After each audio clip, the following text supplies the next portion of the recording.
Welcome once again to the FanDuel Punch-Out. I'm Big Italy 42. He's Christopher Ruckus at Space Jam 23 DFS. Talking about this kind of ugly slate as far as cash games go, at least for FanDuel. We've got 6 games on tap, and for those of you trying to stack course, the Rockies are playing, but not in course. So there goes that strategy for you for tonight.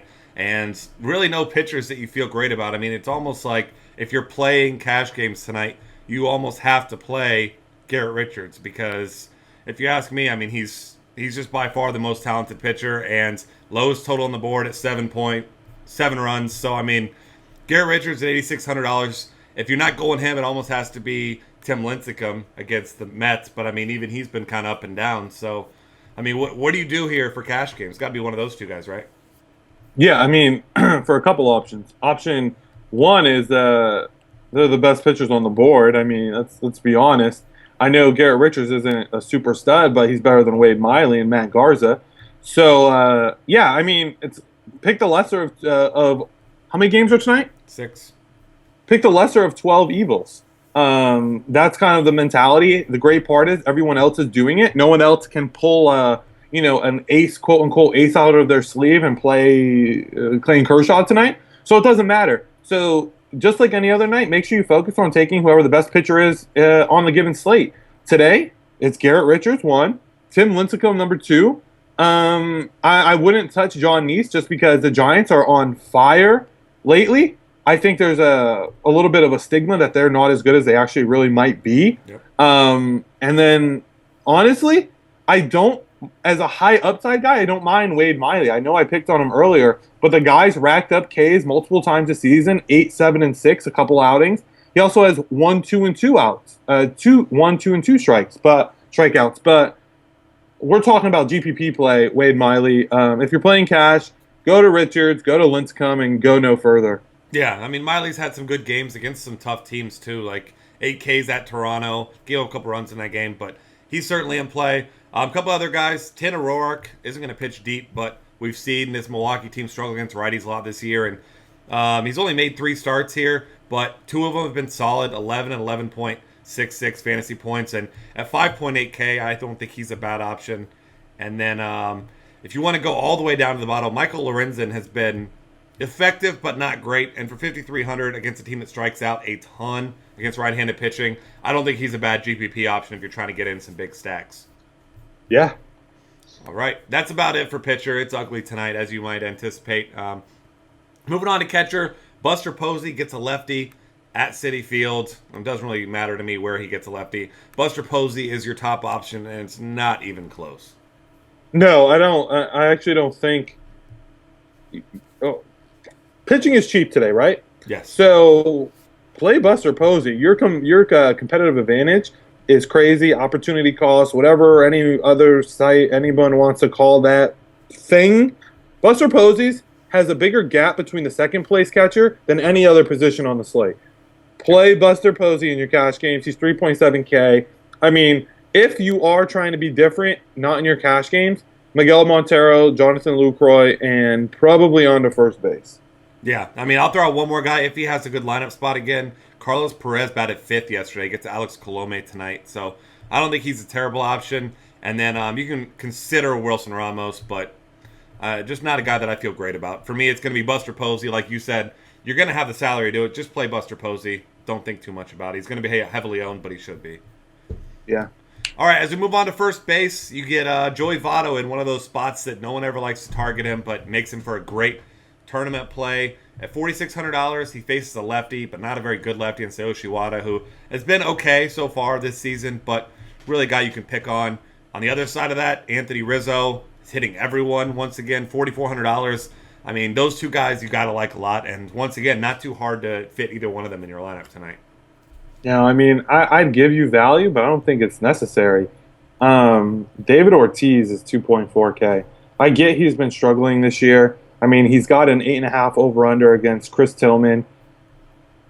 I mean, I get he's been struggling, but guess what? Early in the year, if you guys watched our podcast, I was all over Evan Gattis when he was struggling, but still, I'm like, you got to ride the wave. Things happen. I think he went on to hit 10 home runs in like 2 weeks. Yep. Same thing. We touted Andrew McCutchen night in and night out when his price was down. I think I saw a stat line yesterday. He's like the hottest player in baseball from pure statistics. um, David Ortiz is better than he's playing right now, and he's also better than the 2.4 price tag. Yep. So if you do need salary, I don't think Ortiz is a bad option, mainly because he can dong if Anthony Rizzo dongs. And that's kind of my tiebreaker, whatever you want to call it. So I don't mind Ortiz if you do need salary. Yeah, and another salary option if you need is Adam Lind. We know how good he is against right-handers. Should be batting cleanup once again, so that's certainly a way that you can go. And then really outside of that, Tim Lincecum's been really good against lefties, so a guy like Lucas Duda that would be in play most days, really not a guy that I'm looking at tonight at all. No, great. All right, second base. Dustin Pedroia was my favorite play last night, and Dustin Pedroia is my favorite play again tonight. Chris Tillman has struggled badly this year. Pedroia's really starting to get it going. 3.4K for him. I mean, if it's not going to be him, then, you could look at D. Gordon, but he's in lefty-lefty. He's not hitting particularly well. So, I mean, for me, it is another one of those situations where, I mean, it's like catcher to me. It's Dustin Pedroia, and then it's everybody else. Yeah. I don't think it's relatively close, actually. Looking at it right now, Pedroia, and I think the only other, Pedroia's 3.4K. It's hard for me to take D. Gordon, but it is lefty-lefty, but it's against a bad lefty, so I don't mind D. Gordon. Yeah, second base, you're right. That's actually a pretty big gap. I'm surprised. Yep. My sneaky option then, DJ LeMahieu. People will be off of him outside of Coors. The kid's been hitting the ball very well in outside of Coors. I don't care where he's playing, if he's playing in a wind tunnel. He's been hitting the ball pretty well. I think he makes for a good option tonight. Miami's got a pretty big field. He sprays the ball well. Could stroke a double or two. So I do like LeMahieu as a sneaky option. Agreed with you there. And Jeff Baker, always in play against a lefty, $2,600. Should be batting cleanup right behind Stanton today. And then to throw out one more guy who's hitting the ball really well since being called up, 2 homers already, Ivan DeJesus for the Reds. Gets Sayushi Wada tonight in Wrigley. Who knows what the wind will be doing by tonight. Doesn't seem like it's anything significant. But, 3 starts since he's come up, and he's got a double and 2 home runs and 2.4K. All right, third base. Last night it was pretty ugly. Tonight, I think there's definitely some options. Chris Bryant at home against Michael Lorenzen. Same thing on the other end, Todd Frazier. That's a game you're going to want to get some parts of. If you ask me, I want a lot of both guys.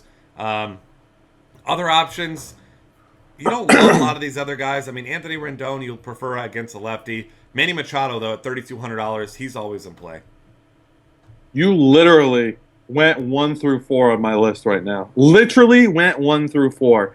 The only contrarian option, I guess I'll go contrarian because those are your top 4 options done. Super contrarian option. I don't think he's going to be high owned, but he's seeing the ball very, very well. And that man is Mr. Nolan Arenado. He's crushing the ball. I don't care if he's playing in a hitter's park, pitcher's park. The man, when you hit a ball 400 plus feet, it's going out of the park.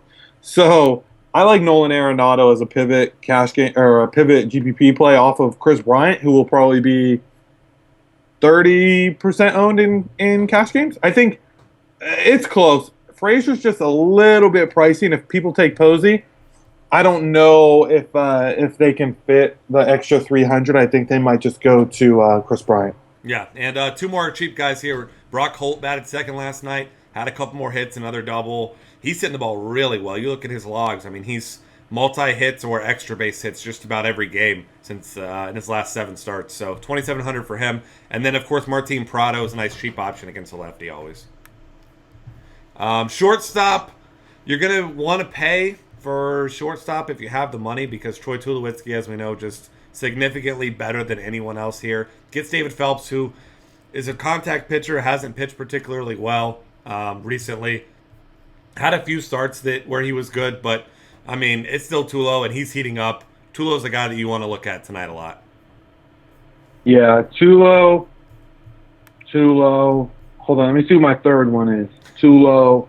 Hold on. Okay, so my 17th best shortstop tonight on the slate. Tulo's 1 through 16. 17th is Brandon Crawford. Yeah. Believe it or not. I just think he's I like the way he's hitting the ball. I get lefty-lefty matchup, whatever. He's 2.9K. I personally think the Giants are going to tear the cover off the ball against John Neese. He's been a contact pitcher this year. So I think he's just going to tear the cover off the ball. You can't play Zach Cozart because I think he sprained his knee. I think it's just a sprain, no tears. I doubt he's playing tonight.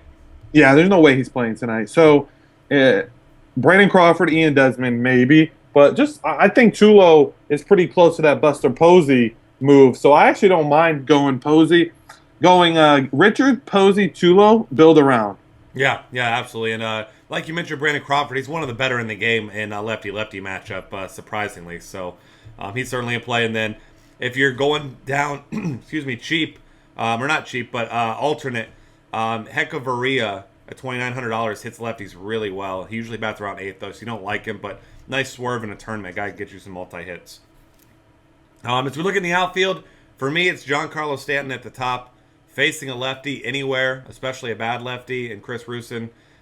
We saw what happened last time he faced a lefty, hit 2 home runs in Toronto. Obviously, Miami, not the park that the Rogers Center is, but for me, if I'm paying up, it's Stanton all day.